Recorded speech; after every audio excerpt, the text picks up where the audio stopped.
ജീവിതത്തിലെ വിഷമങ്ങളും വേദനകളും ഇല്ലാത്തവരായിട്ട് ആരും തന്നെ ഉണ്ടാവില്ല. എല്ലാവർക്കും അവരവരുടേതായിട്ടുള്ള പലതരം പ്രശ്നങ്ങളും വേദനകളും വിഷമങ്ങളും എല്ലാം ഉണ്ടാവും. നമ്മളുടെ ജീവിതത്തിൽ ഇപ്പൊ എന്തെങ്കിലും ഒരു വിഷമോ വേദനയോ എന്തെങ്കിലും ഉണ്ടായിട്ടുണ്ടെങ്കിൽ നമ്മളെന്താ വിചാരിക്കുക?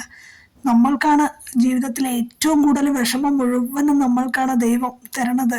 നമ്മുടെ ജീവിതമാണ് ഇങ്ങനെ, ബാക്കി എല്ലാവരും സുഖമായിട്ടാണ് ഇരിക്കുന്നത് എന്നൊരു തോന്നലാണ് നമ്മളുടെ ഓരോരുത്തരുടെ മനസ്സിലും. മനുഷ്യനായിട്ട് ജനിച്ച എല്ലാവർക്കും ഉണ്ടാവും പ്രശ്നങ്ങള്. എല്ലാ മനുഷ്യന്മാർക്കും അവരവരുടേതായിട്ടുള്ള പലതരം പ്രശ്നങ്ങൾ ഉണ്ടാവും. സാമ്പത്തികമായിട്ട് ബുദ്ധിമുട്ട് അനുഭവിക്കുന്ന പല ആൾക്കാരുടെ വിചാരം എന്താ? കോടീശ്വരന്മാരായിട്ടും പണം കുറേയുള്ള ആൾക്കാർക്ക് ഭയങ്കര സന്തോഷമായിരിക്കുന്ന. അങ്ങനെയൊന്നും അല്ല കേട്ടോ. അവരുടെ ജീവിതത്തിൽ അവർക്കുള്ള പലതരം പ്രശ്നങ്ങളും അവർക്കും ഉണ്ടാവും. നമ്മള് കാണുന്നില്ല, കേൾക്കണില്ല, അറിയണില്ല എന്ന് മാത്രമേ ഉള്ളൂ.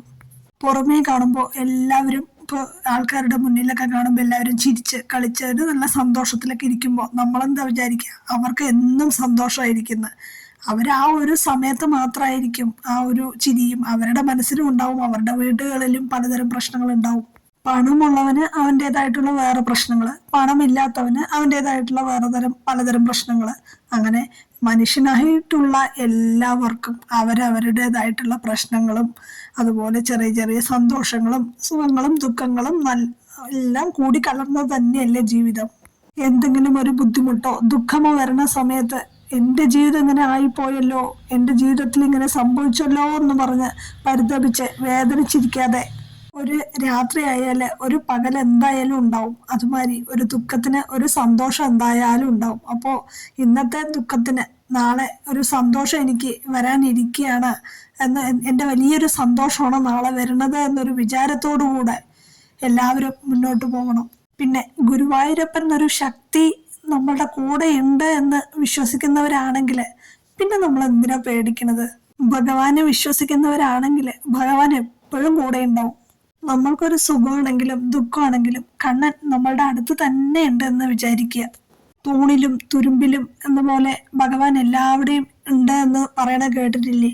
നമ്മളിപ്പോ എന്തെങ്കിലും പറയുകയാണെങ്കിലും പ്രവർത്തിക്കുകയാണെങ്കിലും ഭഗവാൻ എല്ലാം കാണുന്നുണ്ട്, കേൾക്കുന്നുണ്ട്. നമ്മൾക്ക് ഭഗവാനെ കാണാൻ സാധിക്കുന്നില്ല എന്നേ ഉള്ളൂ. കുറച്ച് പരീക്ഷണങ്ങൾ എന്തെങ്കിലും നമ്മുടെ ജീവിതത്തിൽ നേരിടേണ്ടി വന്നേക്കാം. പക്ഷെ നമ്മളെ ഭഗവാൻ കൈവിടില്ല കേട്ടോ. നമ്മൾക്ക് അതിൽ നിന്നും കരകയറാനുള്ളൊരു ശക്തി തരണേന്ന് മാത്രം നമ്മള് ഭഗവാനോട് പ്രാർത്ഥിക്കുക. ഏതൊരാപത്ത് നമ്മൾക്ക് നേരിടേണ്ടി വന്നാലും പുഷ്പം പോലെ കണ്ണൻ നമ്മളെ അതിൽ നിന്ന് രക്ഷിക്കും. ചിലപ്പോൾ നമ്മളെ അത് അറിഞ്ഞിട്ടുണ്ടാവില്ല. അപ്പോ നമ്മുടെ ജീവിതത്തില് ഗുരുവായൂരപ്പൻ തുണയുണ്ട് എന്ന് പറഞ്ഞത് നിങ്ങൾക്ക് വിശ്വാസമാവോ എന്ന് എനിക്കറിയില്ല. പക്ഷെ അതിന് തെളിവായിട്ട് ഞാൻ ഒരു കഥ പറയാം. കഥയല്ല, ഒരു നടന്ന ഒരു കാര്യം പറയാം. അച്ഛനും അമ്മയും മോനും മാത്രം അടങ്ങുന്ന ഒരു കുടുംബം ഉണ്ടായിരുന്നു. ഈ അച്ഛൻ കൂലിപ്പണി ചെയ്തിട്ടാണ് ആ കുടുംബം നോക്കിയിരുന്നത്. മകൻ +2 പഠിക്കുന്ന ഒരു കുട്ടിയായിരുന്നു. നന്നായി പഠിക്കുന്ന കുട്ടിയായിരുന്നു. എല്ലാത്തിലും നല്ല മാർക്കോടെ പാസ്സാവുന്ന ഒരു മകനായിരുന്നു അത്. ഇവർക്ക് കുറച്ച് കടബാധ്യത ഉണ്ടായിരുന്നു. ഇവർക്ക് ചെറിയൊരു വീടുണ്ട്. അത് പലരിൽ നിന്നും കടം വാങ്ങിയിട്ടും അച്ഛൻ കൂലിപ്പണി ചെയ്തിട്ടുമാണ് ആ വീട് പണി പൂർത്തിയാക്കിയത്. ഈ അച്ഛന് ഗവൺമെന്റ് ജോലിയോ അല്ലെങ്കിൽ ഒരു ഓഫീസ് വർക്കോ ഓഫീസ് ജോലിയോ അങ്ങനെ ഒന്നും അല്ലല്ലോ, കൂലിപ്പണിയല്ലേ.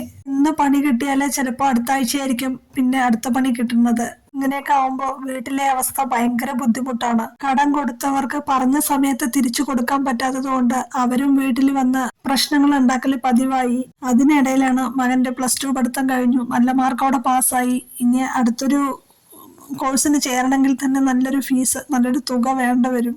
അങ്ങനെ ഭയങ്കര ബുദ്ധിമുട്ടിലാണ് കേട്ടോ ഇവരെ കുടുംബം കഴിഞ്ഞു പോണത് തന്നെ. പക്ഷെ എന്ത് തന്നെ പറഞ്ഞാലും അവർക്ക് ദൈവവിശ്വാസം ഒരുപാടുള്ള കൂട്ടത്തിലാണ്. അവർക്ക് ഗുരുവായൂരപ്പന് ഒരുപാട് വിശ്വാസമാണ്. നാളെ നമ്മുടെ ജീവിതത്തിലും എന്തെങ്കിലും ഒരു മാറ്റം തീർച്ചയായും ഉണ്ടാവുമെന്ന ഉറച്ച വിശ്വാസത്തോടെ അവര് ജീവിതം മുന്നോട്ട് പോയിക്കൊണ്ടിരിക്കുകയായിരുന്നു. അപ്പൊ എന്തായാലും ഈ കുട്ടിക്ക് തുടർന്ന് പഠിക്കണമെങ്കിൽ നല്ലൊരു തുകയുടെ ആവശ്യമുണ്ട്. ഈ കുട്ടിയുടെ അമ്മാവൻ, അതായത് ഈ കുട്ടിയുടെ അമ്മയുടെ ഏട്ടൻ വലിയൊരു കോടീശ്വരനാണ്. അപ്പൊ മകന്റെ തുടർന്ന് പഠിക്കാനുള്ള ഒരു ആവശ്യത്തിന് വേണ്ടിയിട്ടല്ലേ, നല്ലൊരു കുട്ടിയുടെ ഭാവിക്ക് വേണ്ടിയിട്ടല്ലേ. അപ്പൊ ചേട്ടനോടൊന്ന് കുറച്ച് കാശ് കടം ചോദിച്ചു നോക്കിയാലോ എന്ന് ഈ കുട്ടിയുടെ അമ്മ അച്ഛനോട് പറയുകയാണ്. അച്ഛൻ ഉടനെ തന്നെ പറഞ്ഞു, ഒരിക്കലും വേണ്ട, വേറെ ആരുടെ അടുത്ത് ചോദിച്ചാലും അങ്ങേരുടെ അടുത്ത് ഒരിക്കലും അത് ചോദിക്കരുത് എന്ന്. കാരണം വേറൊന്നും അല്ല, വലിയൊരു കോടീശ്വരനാണ് എന്ന് പറഞ്ഞതുപോലെ തന്നെ വലിയൊരു ദുഷ്ടനും കൂടിയാണ് അദ്ദേഹം. കാശ് കടം ചോദിച്ചാല് കൊടുക്കില്ല എന്ന് മാത്രമല്ല കളിയാക്കുക കൂടി ചെയ്യും അദ്ദേഹം. അദ്ദേഹത്തിന് ഇവരെ ഒന്നും കണ്ണെടുത്താലേ കണ്ടുകൂടാ. ഒരിക്കലും നേരെയാവരുത്, സ്വന്തം അനിയത്തിയും കുടുംബവും ഒരിക്കലും നേരെയാവരുത് എന്നുകൂടി അദ്ദേഹം ആഗ്രഹിച്ച് നടക്കുന്ന ഒരു മനുഷ്യനാണ്. പക്ഷെ എന്നാലും ഈ അമ്മ ഭർത്താവ് പറയണത് കേൾക്കാതെ ഒന്ന് ശ്രമിച്ചു നോക്കാം, കിട്ടിയാലായല്ലോ എന്ന് വിചാരിച്ചിട്ട് സ്വന്തം ചേട്ടന്റെ വീട്ടിലേക്ക് പോവുകയാണ്. അനിയത്തെ കണ്ടതും എന്തേ ഇപ്പൊ ഇങ്ങോട്ട് വരാൻ എന്നായിരുന്നു അദ്ദേഹത്തിന്റെ ചോദ്യം. അപ്പോ ഈ അമ്മ മടിച്ചിട്ടാണെങ്കിലും കാര്യം പറഞ്ഞു. മകന്റെ തുടർന്നുള്ള വിദ്യാഭ്യാസത്തിനായിട്ട് കുറച്ച് കാശ് കടമായിട്ട് തരുമോ എന്ന് ചോദിച്ചു. ഇത് കേട്ടത് അയാള് പൊട്ടിച്ചിരിക്കാൻ തുടങ്ങി. നല്ല കഥ, നിനക്ക് ഞാൻ കാശ് കടം തരാനോ? എന്നിട്ട് നീ അത് എപ്പോ തിരിച്ചു തരാനാണ്? നീ നിന്റെ ഗുരുവായൂരപ്പനോട് പോയി ചോദിക്കേ. നീ ഗുരുവായൂർ അമ്പലത്തിൽ പോയിട്ട് ഭജന ഇരിക്കേ, അല്ലെങ്കിൽ നിന്റെ മകനോട് പഠിത്തം നിർത്തിയിട്ട് വേറെ വല്ല പണിക്കും പോവാനായിട്ട് പറയണം. അല്ലെങ്കിലും ഇവനൊക്കെ പഠിച്ചിട്ട് എന്ത് നേടാനാണ്? ഞാൻ പണം തരുമെന്ന് വിചാരിച്ചിട്ട് നീ ഇവിടെ നിന്നിട്ട് ഒരു കാര്യമില്ല എന്നും പറഞ്ഞ് അയാള് മുറിയിലേക്ക് പോയി. അപ്പോ ആ അമ്മ വിചാരിച്ചു, ഭർത്താവ് പറഞ്ഞത് കേട്ടാൽ മതിയായിരുന്നു, അതും ചെയ്തില്ല. ഭർത്താവിന്റെ വാക്ക് കേൾക്കാതെ വന്നത് തെറ്റായിപ്പോയി. ആ അമ്മ ഒന്നും മിണ്ടാതെ തിരിച്ചു വീട്ടിലേക്ക് നടന്നു. അങ്ങനെ വീട്ടിലെത്തി അമ്മ അച്ഛനോടും മകനോടും നടന്ന കാര്യം പറഞ്ഞപ്പോ മകൻ അമ്മയോട് പറഞ്ഞു, അമ്മ എന്തിനാണ് അച്ഛൻ പറയണത് കേൾക്കാതെ അങ്ങേരുടെ അടുത്ത് പോയത്? ഇനി അതിന്റെ ഒന്നും ആവശ്യമില്ല, ഞാൻ എന്തെങ്കിലും ചെറിയ ചെറിയ ജോലികൾ ചെയ്തിട്ട് പഠന കാര്യം മുന്നോട്ട് കൊണ്ടുപോകാൻ നോക്കാം എന്നും പറഞ്ഞ് അവൻ ജോലി അന്വേഷിക്കാൻ തുടങ്ങി. അവൻ ഒരു കടയിലെ ജോലിക്ക് ചേർന്നു. അവന്റെ ജോലിയോടുള്ള ആത്മാർത്ഥത കണ്ടിട്ട് ആ കടയുടെ മുതലാളി അവനെ മെയിനുള്ള വലിയൊരു കടയിലേക്ക് അവനെ മാറ്റി. ആ മുതലാളിക്ക് അവനെ ഭയങ്കര ഇഷ്ടമായിരുന്നു. പെട്ടെന്നാണ് ജീവിതം മാറി മറിഞ്ഞു എന്ന് പറയണ പോലെ, അല്ലെങ്കിൽ ഗുരുവായൂരപ്പൻ ഇടപെട്ടു എന്ന് പറയണത് പോലെ അവന്റെ ജീവിതത്തിൽ മാറ്റങ്ങൾ സംഭവിച്ചത്. ആ മുതലാളിക്ക് അവനൊരു മകനെ പോലെയായിരുന്നു. അദ്ദേഹം സ്വന്തമായിട്ടൊരു കട അവന് ടൗണിൽ തന്നെ ഇട്ടു നൽകി. അദ്ദേഹത്തിന്റെ എല്ലാ സപ്പോർട്ടും അനുഗ്രഹവും അവന്റെ കൂടെ ഉണ്ടായിരുന്നു. പണക്കാരായിട്ടുള്ളവരിലും എത്രയോ നന്മയുള്ളവരുണ്ടാവും. നോക്കൂ, അവൻ പഠനത്തിനുള്ള കാശ് സ്വരൂപിക്കാൻ വേണ്ടിയിട്ട് മാത്രമാണ് ജോലിക്ക് വന്നത്. പക്ഷെ ഇന്ന് അവന് പഠിക്കേണ്ടതിന്റെ ഒരാവശ്യവും വന്നില്ല. അവൻ നിമിഷ നേരം കൊണ്ടാണ് 4 കടയുടെ മുതലാളിയായി മാറിയത്. ഇന്ന് അവനും അവന്റെ അച്ഛനും അമ്മയും എല്ലാവരും നിറഞ്ഞ സന്തോഷത്തോടെ ജീവിക്കുന്നു. അവർക്ക് ഗുരുവായൂരപ്പൻ കൈവിടില്ല എന്നുള്ളത് നന്നായിട്ട് അറിയാമായിരുന്നു. അതിനിടയില് കോടീശ്വരനായ അമ്മാവൻ ഉണ്ടായിരുന്നല്ലോ, അദ്ദേഹത്തിന് ക്യാൻസർ എന്നൊരു അസുഖവും വന്നു. എത്ര കാശും പണവും ഉണ്ടായിട്ടൊന്നും കാര്യമില്ല, സമാധാനം എന്നുള്ളതും വേണമല്ലോ.